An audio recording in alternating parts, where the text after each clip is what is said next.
আসসালামু আলাইকুম। তো এই তো সকাল সকাল হচ্ছে নাস্তা বানানো হচ্ছে আর কি। তো পরোটা বানানো হচ্ছে কড়াই করে, তারপরে এই তো রান্না বান্না আর কি একসঙ্গে নাস্তা, তারপর হচ্ছে রান্না করা হচ্ছে ডিম ভুনা করছি, মানে দুপুরবেলার জন্য আর কি। ডিম একটু বেশি করেই করছি, রাতে থাকলে একটু খাওয়া যাবে।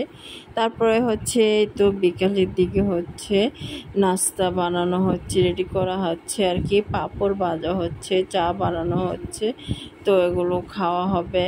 তো বিকালবেলার খাবার আর কি। তো এই তো গ্রিন ট্রিগুলো হচ্ছে আমি একটু গুছিয়ে রাখছি আর কি।